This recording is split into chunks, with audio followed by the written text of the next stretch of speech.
السلام علیکم۔ 7 اکتوبر سے لے کر آج تک یعنی تقریباً 467 دن گزرنے کے بعد اسرائیل اور حماس کے بیچ سیز فائر کا معاہدہ باقاعدہ طور پر طے پا چکا ہے۔ آج 16 جنوری جنگ بندی کا پہلا دن تھا، لیکن حیرت والی بات یہ ہے کہ اسرائیل کی طرف سے ابھی بھی لگاتار حملے کیے جا رہے ہیں۔ کل رات کو قطر کے پرائم منسٹر نے سیز فائر کا اعلان کر دیا کہ اسرائیل اور حماس کے بیچ جنگ بندی کی ڈیل اپنے آخری مراحل تک پہنچ گئی، لیکن آج اسرائیل کے تازہ حملوں سے غزہ اور باقی دوسرے علاقوں میں اب تک بہت سی لوگ مارے گئے اور کئی سارے زخمی بھی ہو چکے ہیں۔ کہا جا رہا ہے کہ اتوار کے دن سے جنگ بند ہوگا، اسرائیل حملے بند کروائیں گے اور اپنی فوج کو غزہ سے نکالنا پڑے گا۔ اس ڈیل کے شروعاتی شکل میں حماس اسرائیل کے کچھ قیدیوں کو ان کے حوالے کر دے گا اور اسی طرح اسرائیل بھی کچھ فلسطینی قیدیوں کو رہا کروائیں گے، یعنی کہ دونوں طرف سے قیدیوں کے ادلا بدلہ ہوگا۔ اس کے علاوہ مزید اس ڈیل کے حوالے سے ابھی تک کوئی صاف اور شفاف معلومات سامنے نہیں آئی کہ کیا یہ سیز فائر ایک لمبے عرصے تک جاری رہے گا اور فلسطینیوں کا جو مالی اور جانی نقصان ہو چکا ہے، اسرائیل اس کی قیمت ادا کر پائے گی، جو اسرائیل نے غزہ اور باقی دوسرے فلسطینی علاقوں کو ویران و برباد کر دیا۔ اس کا کیا ہوگا؟ کیا اسرائیل اسے دوبارہ تعمیر کرنے کے لیے تیار ہے؟ اب تک پچھلے 15 مہینوں سے اسرائیل نے 46,000 سے زائد فلسطینی مسلمانوں کا جو قتل عام کیا ہے، اس کا کیا ہوگا؟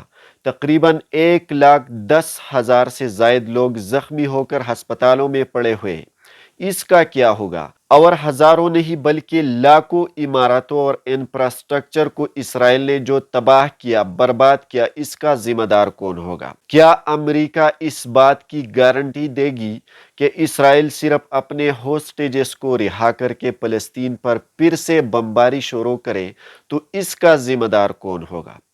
کیا امریکہ واقعی میں جنگ بندی کرانا چاہتا ہے یا صرف حماس سے اسرائیل کے ہوسٹیجز کو اس فارمولے سے آزاد کرانا چاہتے ہیں اور پھر غزہ اور فلسطین کو ہمیشہ ہمیشہ کے لیے اسرائیل کے ذریعے قبضہ کروانا چاہتے ہیں؟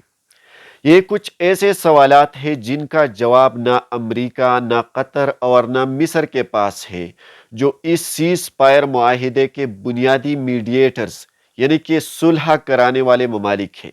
آج سے کچھ دن پہلے امریکہ کے نئے منتخب صدر ڈونلڈ ٹرمپ نے حماس کو یہ دھمکی دی تھی کہ اگر حماس نے اسرائیل کے یرغمالی قیدیوں کو رہا نہیں کروایا تو میں مشرقی وسطی سے جہنم بنا دوں گا۔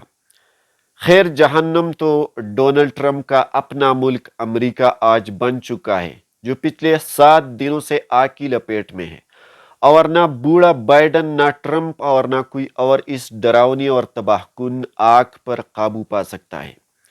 ساتھ ہی ساتھ ٹرمپ نے بنجمن نیتنیاہو پر بھی یہ دباؤ ڈالا تھا کہ اسرائیل کو بھی میرے افتتاحی حلف برداری سے پہلے جنگ بندی کے لیے تیار ہونا چاہیے۔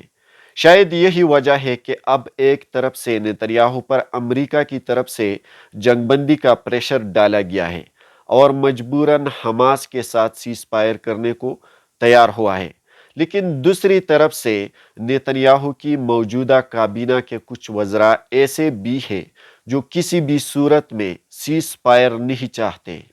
ان میں سے ایک اسرائیل کے نیشنل سیکیورٹی کے منسٹر ایتمار بن جویر اور دوسرا فائنانس منسٹر سموٹرچ، یہ سب سے آگے ہیں۔ یہ دونوں کسی بھی صورت جنگ بندی نہیں چاہتے، بلکہ انہوں نے اسرائیل کے وزیر اعظم نیتنیاہو کو یہ دھمکیاں، یہ تھریٹس دی گئی ہے کہ اگر آپ سیز فائر کے لیے راضی ہو گئی تو ہم آپ کی پارٹی اور حکومت سے استعفیٰ دے دیں گے۔ ایک طرف اسرائیل کے کابینہ کے اندر بھی نیتنیاہو کے پارٹی کے کچھ لوگ اس جنگ بندی کے حق میں نہیں ہیں، اور دوسری طرف امریکہ جو اسرائیل کے لیے باپ کی حیثیت رکھتا ہے، نیتنیاہو اس کو بھی مایوس نہیں کروانا چاہتا ہے۔ اس لیے نیتنیاہو نے مجبوراً سیز فائر کے لیے ہاں کر دی ہے، لیکن مجھے اب بھی یقین نہیں آتا کہ یہ معاہدہ ایک لمبے عرصے تک رہے، کیونکہ سیز فائر کی خبریں تو ہر میڈیا آؤٹلیٹس دکھا رہے ہیں، لیکن یہ معلومات، یہ انفارمیشن اور یہ تفصیلات ابھی تک سامنے کیوں نہیں آئی کہ جب قیدیوں کی ادلا بدلا کا سلسلہ پورا ہو سکے تو پھر اس کے بعد کیا ہوگا؟ پھر اسرائیل کیا کرے گا؟ کیا دوبارہ تو سٹرائک نہیں کرے گا نا؟ مجھے تو ایسا لگ رہا ہے کہ اسرائیل نے جب نومبر 2023 میں حماس کے ساتھ صرف ایک ہفتے تک سیز فائر کیا، جس میں اسرائیل کو حماس نے 105 ان کے ہوسٹیجز کو ان کے حوالے کر دیے اور پھر سے دوبارہ خطرناک اور تباہ کن اور جان لیوا حملے کرتے رہے جو آج تک جاری رہے، شاید اسرائیل آنے والے دنوں میں بھی دوبارہ کچھ ایسا کر پائے گا۔ اور نہ صرف اسرائیل بلکہ ٹرمپ اور اسرائیل دونوں ایک ساتھ مل کر ان کا یہی خفیہ مقصد ہو سکتا ہے۔ بہرکیف ان سارے پیچیدہ سوالوں کا صحیح اور سچا جواب آنے والا وقت ثابت کرے گا۔ ہماری دعا ہے کہ غزہ کے ویران اور بنجر زمین پر پھر سے پرامن زندگی کی صورت تعمیر ہو سکے، بے بس، بے گھر اور لاچار فلسطینی مسلمان پھر سے اپنے گھروں کو تعمیر کر کے پرامن رہے، ان کے اداس چہروں پر مسکراہٹ آئے اور ہمیشہ کے لیے اپنے وطن میں ہی خوش رہے۔ مزید اتھینٹک اور ویریفائڈ انفارمیشن کے لیے ہمارے ساتھ رہیے، اس ویڈیو کو لائک کیجیے، اس چینل کو سبسکرائب کر کے آل بٹن بھی آن کیجیے۔ Thank you.